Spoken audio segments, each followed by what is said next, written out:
तो चलिए बच्चों, आज हम शुरू करने वाले हैं आपकी 7वीं कक्षा का हिंदी विषय का पहली इकाई का 5वें पाठ में हमें जो एक भाग दिया गया है जिसमें हमें अचंभा यह कविता आई है। ये कविता आज हम पढ़ेंगे। आप सब बच्चे अपनी हिंदी की बुक्स निकाल लीजिए और इसमें आज हम इस कविता को पढ़ेंगे। इससे पहले हमने 2 भाग अ और ब पढ़ लिए हैं, अब हम स वाला भाग पढ़ेंगे। इस कविता को लिखा है अनिल चतुर्वेदी। इन्होंने यह कविता लिखी हुई है, इसके कवि है।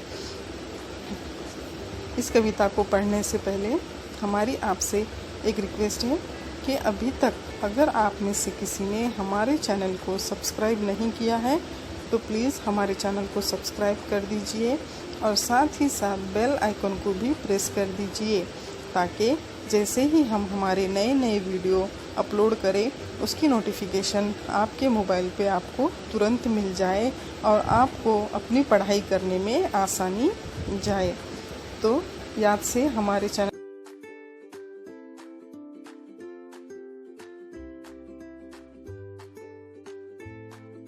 और पढ़ो।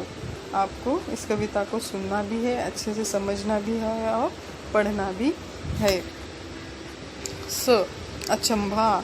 अचंभा यानी एकदम चौंक जाना, किसी भी चीज़ को देखकर या किसी भी चीज़ के लिए हम एकदम अचंभित हो जाना कि ये चीज़ कैसे बनी होगी, इस चीज़ के पीछे क्या होगा, इस चीज़ को बनाने वाला कैसा होगा।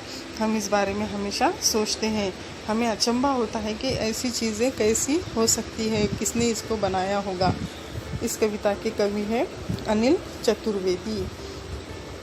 प्रस्तुत कविता के माध्यम से कवि ने बच्चों की उत्सुकता, उनकी प्रश्न पूछने की प्रवृत्ति और प्रकृति की विविधता को दर्शाया है।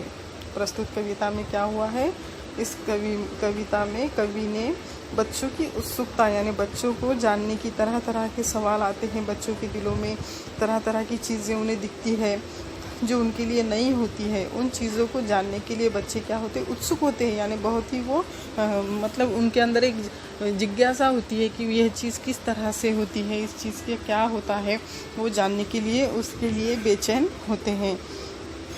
उनकी प्रश्न पूछने की प्रवृत्ति यानी बच्चे क्या करते हैं, जो भी चीज़ उन्हें समझ में नहीं आती है वो अपने बड़ों से उसके बारे में प्रश्न पूछते हैं। यह उनकी क्या होती है, प्रवृत्ति, यानी यह उनकी आदत होती है। और प्रकृति की विविधता को दर्शाया है, और इस प्रकृति में जो भी विविधता है उसको यहाँ पर दर्शाया है कि हमारी प्रकृति किस तरह से अलग अलग रंगों से, रूपों से भरी हुई है, कितनी खूबसूरत हमारी प्रकृति है, यहाँ पर कवि ने हमें बताया है।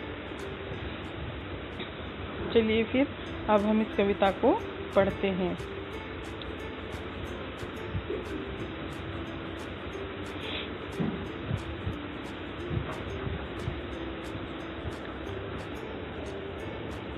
हर चीज़ में अचंभा, हर बात पर हैरानी, पूछे हैं बातें न्यारी, नन्ही सी गुड़िया रानी। तितली के सुंदर पंखों पर रंग किसने बिखराए, चांद को शीतलता दी किसने, सूरज को कौन तपाए।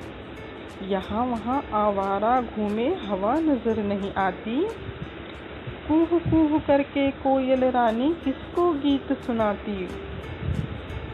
कौन भर गया चुपके से मेघों के मुँह में पानी, पूछे हैं बातें न्यारी, नन्ही सी गुड़िया रानी। फूलों में किसने है छिड़की खुशबू भीनी भीनी, क्यों करता रहता है कौवा सब पर नुक्ता चीनी।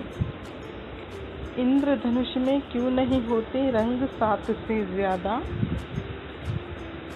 कभी कभी क्यों आसमान में चंदा दिखता आधा। मैडम कहती सिर न खपाओ, बंद करो शैतानी, पूछे हैं बातें न्यारी, नन्ही सी गुड़िया रानी। इस तरह से इस प्यारी सी कविता को हमने पढ़ लिया है। बच्चों, आपको ये कविता अच्छी लगी होंगी, तो चलिए फिर अब हम इस कविता को एक बार समझने की कोशिश करते हैं। हर चीज़ में अचंभा, हर बात पर हैरानी, पूछे हैं बातें न्यारी नन्ही।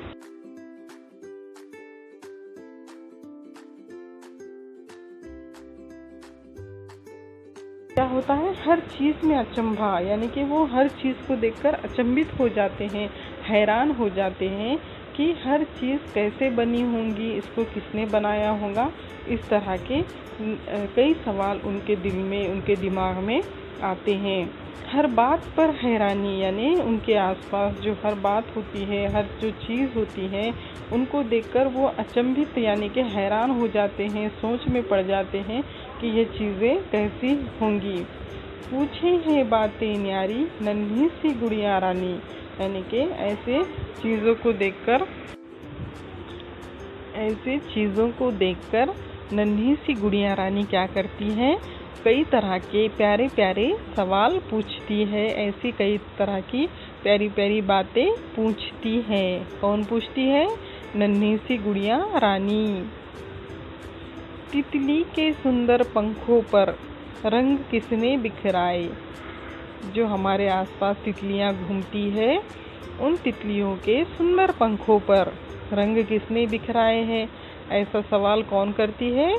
नन्ही सी गुड़िया रानी करती है, क्योंकि उसने पहली बार तितली देखी है और उसे एकदम हैरानी हो जाती है कि इस तितली के पंखों पर जो सुंदर सुंदर रंग है, ये किसने इसके पंखों पर बिखराए हैं, उसके परों पर बिखराए हैं। आपने कभी तितली देखी है?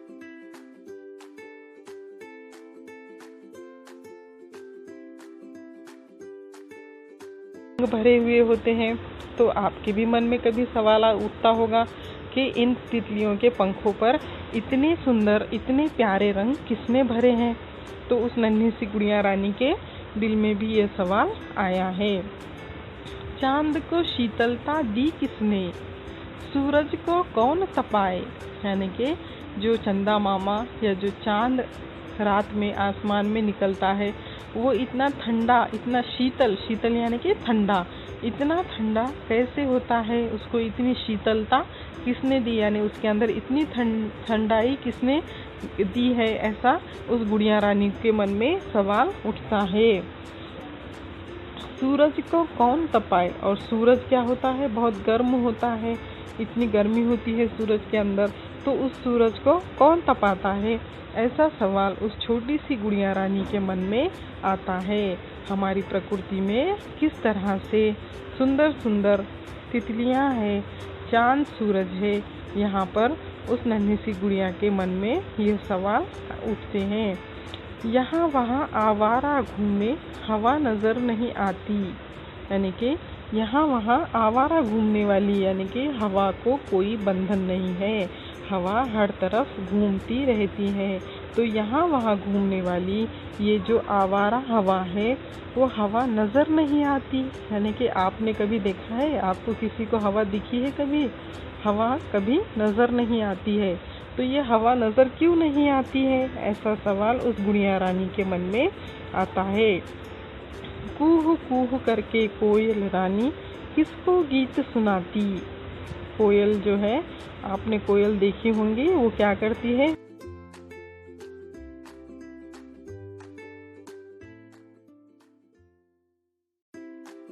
ऐसा सवाल गुड़िया रानी के दिल में आता है। उसको समझ नहीं आता है कि कोयल कूह कूह करके किसको गीत सुनाती है।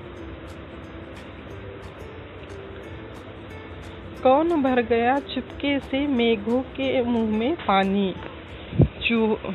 कौन, यानी कि ये जो मेघ बरसते हैं, जो बारिश होती है, बादल बरसते हैं, तो उनके अंदर पानी कौन भरता होगा, ऐसा सवाल उस गुड़िया रानी के मन में आता है। और वो ऐसी प्यारी प्यारी बातें सबसे पूछती है। कौन भर गया चुपके से मेघों के मुंह में पानी, पूछे है बातें न्यारी नन्ही सी गुड़िया रानी।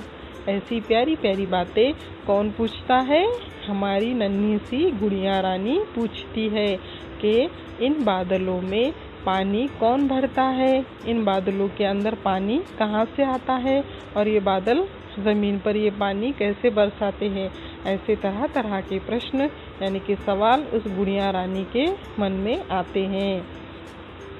फूलों में किसने है छिड़का खुशबू भीनी भीनी। फूलों में किसने है छिड़की यानी कि ये जो खूबसूरत फूल होते हैं, इन फूलों के अंदर ये खुशबू, प्यारी सी खुशबू जो भीनी भीनी सी हमारे माहौल को खुशनुमा कर देती है, ऐसी भीनी भीनी सी खुशबू वाली ये फूलों में किसने छिड़की है ऐसी खुशबू। ऐसा प्रश्न गुड़िया रानी यहाँ पर कर रही है। क्यों करता रहता है कौवा सब पर नुक्ताचीनी। कौवा हमेशा सब पर नुक्ताचीनी यानी कि हमेशा सबके बारे में क्यों सोचता रहता है, सबकी नुक्ताचीनी, सबको बुरा भला क्यों कहता रहता है कौवा।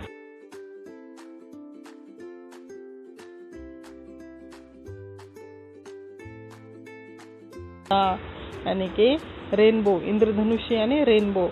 रेनबो में कितने रंग होते हैं? 7 रंग होते हैं।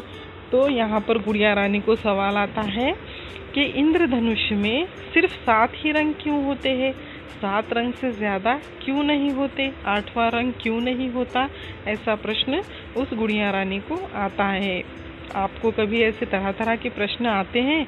क्या आपने कभी सोचा है कि इंद्रधनुष में क्यों सिर्फ 7 ही रंग होते हैं, उनसे ज़्यादा रंग क्यों नहीं होते? सोचिए, ज़रा सोचकर बताइए। कभी कभी क्यों आसमान में चंदा दिखता आधा। कभी कभी आप देखते होंगे कि आसमान में चंदा मामा आधा दिखता है, कभी बहुत बारीक दिखता है, कभी पूरा भरा हुआ दिखता है। तो ऐसा क्यों होता है? आसमान में हमेशा चंदा मामा एक जैसे क्यों नहीं दिखते? कभी कम या ज़्यादा क्यों दिखते हैं? इस सवाल का जवाब आपको ढूंढना है। कभी कभी क्यों आसमान में चंदा दिखता आधा। मैडम कहती सिर न खपाओ बंद करो शैतानी। पूछे हैं बातें न्यारी नन्ही सी गुड़िया रानी। ऐसे तरह तरह के सवाल नन्ही सी गुड़िया रानी अपने मैडम से, अपने टीचर से पूछती हैं। तो उनकी टीचर क्या कहती हैं कि हमारा सिर न खपाओ यानी हमें परेशान न करो, बंद करो शैतानी, तुम अपनी शैतानी बंद करो। ऐसी प्यारी प्यारी मीठी मीठी बातें कौन पूछता है अपने मैडम से? नन्ही सी गुड़िया रानी। इस तरह से हमने इस कविता को पढ़ लिया है और समझ लिया है। आप भी इस कविता को एक बार फिर से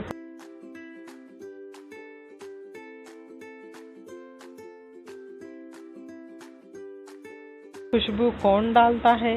बादलों में बारिश का पानी कौन भरता है? कौवा क्यों नुक्ताचीनी करता है? बादल क्यों बरसते हैं? सूरज क्यों तपता है? चंदा मामा इतना शीतल यानी कि इतना ठंडा क्यों है? इस तरह से आपको तमाम सवालों के जवाब ढूंढने हैं और इनकी जानकारी हासिल करनी है। आप सब बच्चे अपनी क्लास में मिलकर इस कविता का अध्ययन कीजिए और इस कविता को गाकर सुनाइए।